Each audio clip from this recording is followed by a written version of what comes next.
¿Cansado de que tu incidente no salga en los vídeos? En este video espero le comenten sus incidentes solo de la TAM, ya que anécdotas y demás no las tomaré en cuenta ya que tengo muchos relatos para un par de especiales que se vienen.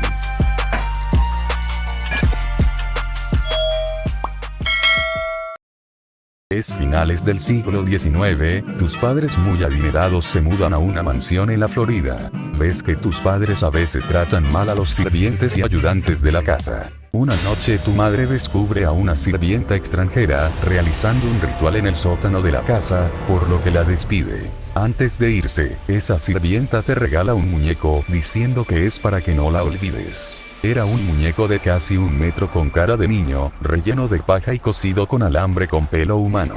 Robert el muñeco se convierte en tu compañero de confianza por un par de semanas. Pasan los días y tus padres te escuchan hablando solo con el muñeco y una voz más baja respondía como si fuese otra persona. Los vecinos afirmaban que cuando todos se iban de casa, veían como el muñeco se asomaba por las ventanas. Empiezas a tener constantes pesadillas y ves como el muñeco se mueve de un lado a otro sin que lo veas, pero tus padres de entrada no te creen. Tus padres deciden encerrar el muñeco en una caja sellada en el sótano de la casa. Pasan los años, te casas y decides regresar a dicha casa. Un día encuentras al muñeco, te parece algo agradable y continúas tu vínculo con él. A tu esposa no le agrada, afirma que ve como el muñeco cambia sus rostros faciales a veces. Decides volver a guardar el muñeco en el ático.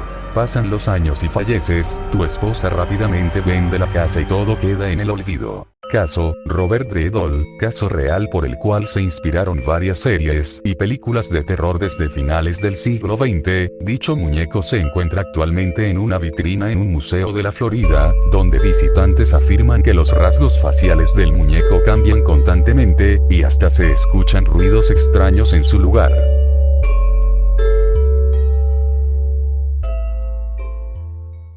Eres uno de los 3 hijos de una familia religiosa, pero sin embargo desde pequeño recibías malos tratos por parte de tus padres. A pesar de eso eras un alumno muy aplicado, tanto que acabas la escuela a los 16 años. A los 17 te casas con una mujer de familia adinerada y con la que tuviste un hijo. Mientras estudiabas medicina, ya estabas involucrado en varios crímenes, e incluso robabas cadáveres para estafar compañías de seguro. Años después, te cambias de nombre y de ciudad, te casas con 2 mujeres adineradas, y así recoger dinero para iniciar tu plan. Por fin llegó el día, mandas a construir un hotel y empezar la mayor cantidad de turistas posible. Pero, dicho hotel contaba con pasadizos secretos, cuartos cerrados, un calabozo y lo peor, una sala de tortura en el sótano. En dicho sótano despedazabas a los huéspedes para vender sus partes y cobrar seguros de vida, contando un total de 27 ejecuciones, o más.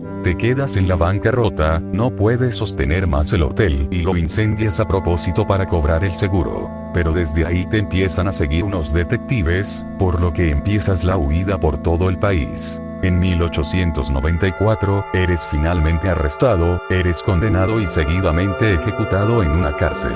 El Hotel de los Horrores, finales de 1800. Sus declaraciones poco antes de morir son escalofriantes. Nací con el diablo dentro.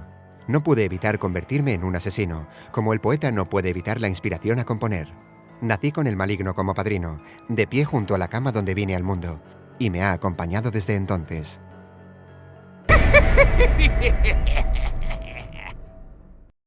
Eres una mujer conocida por tener una hija aparentemente con distintas enfermedades. Tu hija sufría de leucemia, problemas visuales y un cierto retraso que según le impedía hasta caminar. Sin embargo, sola sacaste a tu hija adelante, y todos admiraban ese gesto en ti.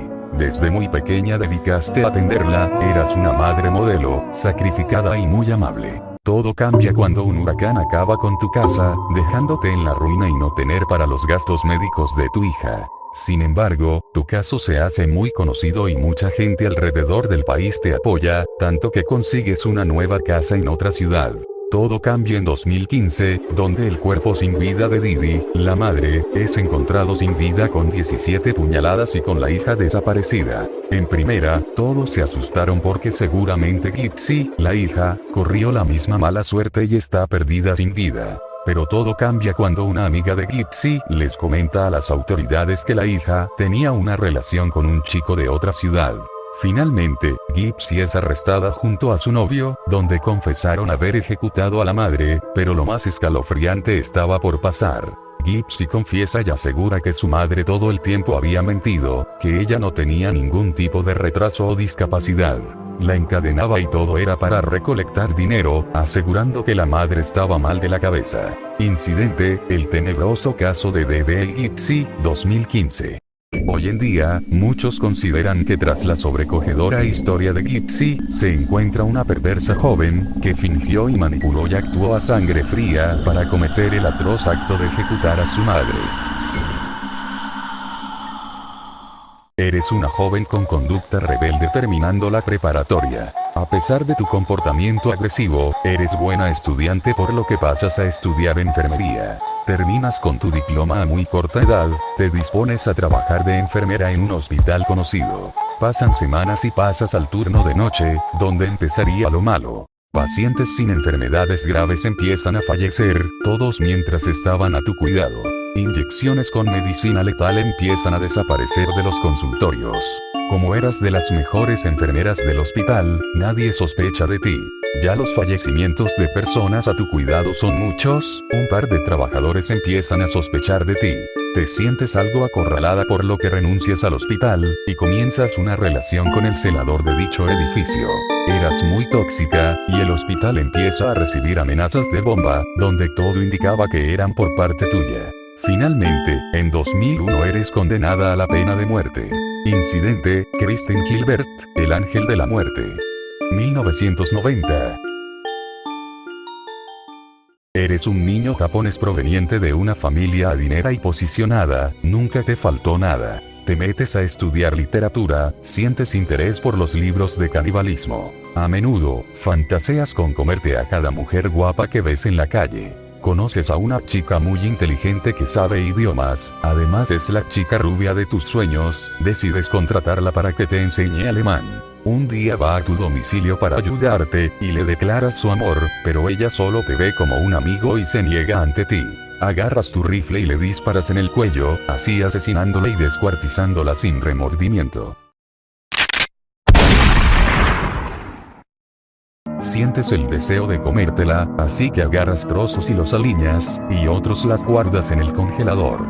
Pasas semanas comiéndote a quien se suponía era tu amiga, pero decides trasladar el resto a un bosque pensando que no te descubrirían. Eres detenido por la policía, pero no tardas mucho en prisión por los negocios de tu familia y por tu buen comportamiento.